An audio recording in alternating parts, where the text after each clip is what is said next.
Assalamu alaikum bandiraɓe musidɓe tedduɓe, on calminama ko musidɗo mon Bokum Alassane en garti kadi gam heblude ko fati e karallagal MS Excel e windande men yewtude en kalino ko fati e hissa.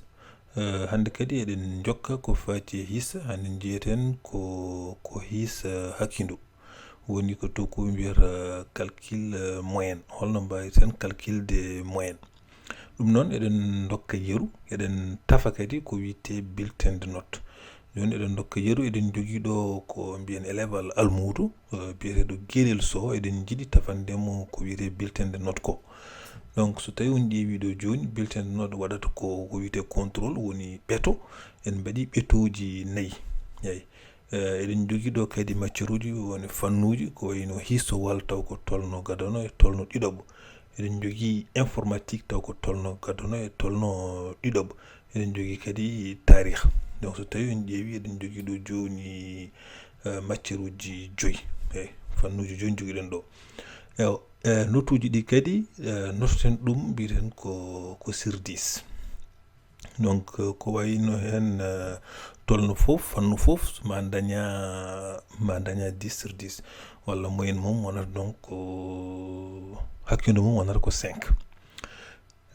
ɗum noon eɗen puɗɗo donc ɗo emen hollu mum holno mbawirten, holno kutortoɗen son jiiɗi calculde somme automatique, so gayni kadi calculen kala ko fati e hakkindo woni la moyenne. puɗɗoɗen calculde rendinde notuji makko mo dañi e hissowal tolno gadano o foof. on saaha en garat ɗo, ɓaade ko ɗo jiɗɗen wadde résultat o, mbaɗen égal ɗum en jina ɗum. on saaha ɓaade mbatten ko somme automatique, eɗen mbawi cliquede accueil ɗo, min jiiɗo to pawmi ɗo curseur o, clique on hen. ton clique hen tan en jiiɗo joni ngolɗo ciifol o Excel famille sélectionne notuji ciifol adanugol foof. on saaha tappon entrée. kadi Excel wonde gueɗel o faami wonde o calculi total woni foof ciifol gananugol, o calculi kadi ligne uji keddi dewɗi hen ɗi. so tawi joni en jiiɗo en dañi 33, ɗo en dañi 36, ɗo en dañi 35, ɗo 39 e ɗo 24. firti kene foftini au lieu ko eɗen gara kala cellule eɗen calcula, walla kala ligne eɗen calcula hen total. Excel famille waɗini men ɗum e cliquande wotere. so ɗum ɓenni joni eɗen paya e calculde ko wiyete hakkindo ko woni la moyenne. holno calculirten la moyenne?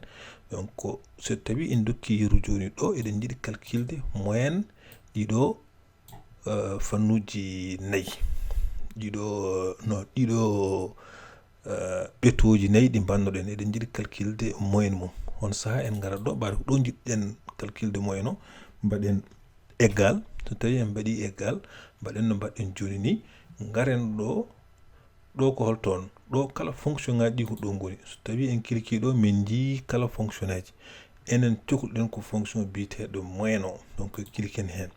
on saaha garen ɗo cliquen ɗo, jehen joni sélectionnen ko jiɗɗen calculde ko. joni on jii mais sélectionni ɓetoji jiɗɗen calculde moyenne mumen. après tappon enter, mbaɗon clique on ok. on saaha on jii o calcule men ɗo joni 8,25 e oɗo ligne en dañi 9 e ɗo ko 8,75. donc ɗo firti en calculi moyenne aji matière uji ɗi foof. joni eɗen mbawi hissade hakkindo matière uji ɗi foof, woni fannuji ɗi foof, woni ɗiɗo gonɗi ɗo ɗi foof. eɗen mbawi calculde hakkindo mumen, woni moyenne mumen. en dañi moyenne kala matière, donc eɗen mbawi calculde moyenne général, eɗen mbawi wi ɗum noon. donc on saaha en garat ɗo ko ɗo jiɗɗen wadde moyenne général o, mbaɗen égal. on saaha mbaɗen no mbaɗɗen joni ni, jehen ɗo sélectionnen moyenne, cliquen ɗo, donc garen ɗo mbaɗon sélectionné ɗum ɗoji jiɗɗon ɗi fof moyenne to ko jiɗɗon calcule ko on saha mbaɗon enter mbaɗon ok hunji on saha en calculi moyenne almudo o moyenne élève o joni o jogui ko 8,35 sur 10 donc cikkumi on paami holno mbawi toon calcul de moyenne ko gueɗe kayɗi ɗe jiinoɗen gila adana so tawi oɗon jogui hen namde oɗon